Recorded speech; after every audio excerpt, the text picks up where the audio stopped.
Now, the U.S. President Donald Trump has said a growing humanitarian crisis must be urgently resolved at the U.S.-Mexico border. In a televised address on Tuesday, he made a case for the border wall as a partial government shutdown enters its 19th day. He says it will stop illegal immigration as well as the flow of drugs. But this is not just political rhetoric, it's actually affecting Americans. So most of the 800,000 government workers impacted by the shutdown haven't been paid and many aren't working at all. Well, that's affecting essential services right across the country, with low-income communities bearing the brunt. The program that provides more than 38 million Americans with food assistance is running out of money and may have to make drastic cuts if the shutdown continues. 95% of employees in the housing department haven't received a paycheck since before Christmas. Many of the U.S.'s largest tourist attractions have been closed. Others have stayed open, but with minimal staffing and help from volunteers to contain overflowing trash, bins, and toilets. John Holman has been following the journey of hundreds of asylum seekers from Central America who are trying to cross into the United States. He reports from Tijuana in Mexico, where people feel vilified by Trump's speech.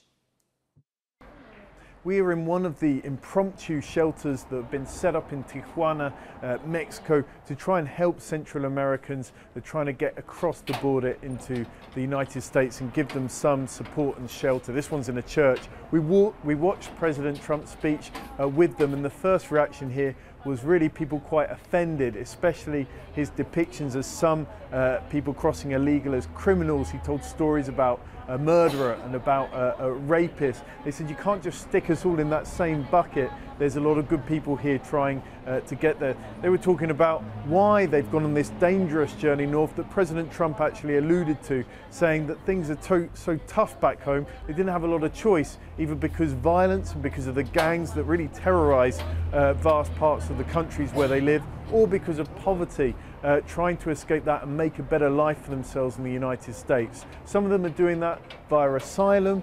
Some of them are willing to jump over the fence, hand themselves in straight away, and then start the asylum process that way. And some are simply saying that after really hearing about President Trump's posture and their chances of getting into the United States that way, they're just going to try and pay a people smuggler and go across the border. Obviously, that's been happening for some time now, and it's what President Trump is trying in part to prevent by putting up this wall. But illegal migration and apprehensions of the border have been going down for more than a decade in the United States. He also made a point, the president, about drugs. He said that the wall will almost pay for itself because it will stop vast quantities of drugs being trafficked over the border to the US. Actually, most drugs pass through ports of entry into the United States. They're smuggled along with the lines of people and vehicles going through. So the wall wouldn't necessarily affect that, but this has become a potent political symbol for the president and for his opponents, and a battle that he's determined to win. So that is the view from Tijuana. Let's cross over to Kimberly Halkett. She's joining us from Washington, D.C. How is Trump's speech being received there, Kimberly?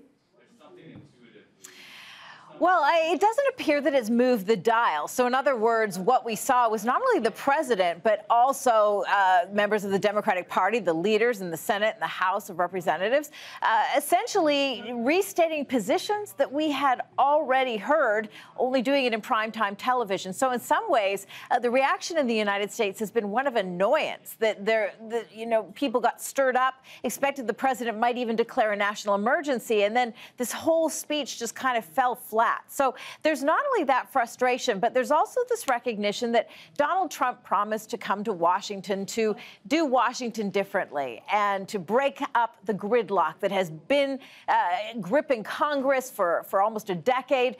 Some would argue on the immigration case, 2 decades. And in fact, what we're seeing is just more of the same. Essentially, both sides digging in their heels, refusing to compromise. And those caught in the middle are not only those that wish to come to the United States in some sort of legal form or fashion, those that are concerned about border security. Both sides say they're concerned about that, but there seems to be no willingness to give in to try to achieve those goals. Instead, it's just another political football back and forth, and it's really about point scoring and winning. And Kimberly, we know that the president is holding another meeting with congressional leaders. That's going to happen in the coming few hours. What do we expect there? Yeah, so what we're going to see are a couple of things. The first thing is that the president's heading to Capitol Hill. Why is he going there? He's going to be talking to Republicans only because there are some that aren't feeling too comfortable with the president's position. There's starting to be some cracks and fissures, and this could certainly mean that the Republicans would cave, something that the president is trying very hard to make sure doesn't happen. So he's speaking to rank and file, kind of rallying the troops. He's going to go back to the White House, where he then will meet with congressional leaders. That will be happening a few hours after that. This will be Democrats and Republicans once again getting down to business in the same room, trying to reach some sort of compromise. The president said in a speech this could be done in about 45 minutes. That seems overly optimistic considering that the other talks have failed that have gone on for hours. Then the other thing that we're going to see in all of this is the president traveling to the southern border with Mexico. That is going to be happening on Thursday. It's something the president says he didn't even want to do, but his aides thought it would be a good idea. What this is another effort to try and persuade the American public to support the $5.7 billion the president is looking for in this overall budget to try and reopen the government and end the government shutdown. All right, got it. Kimberly Halkett, thank you for that update.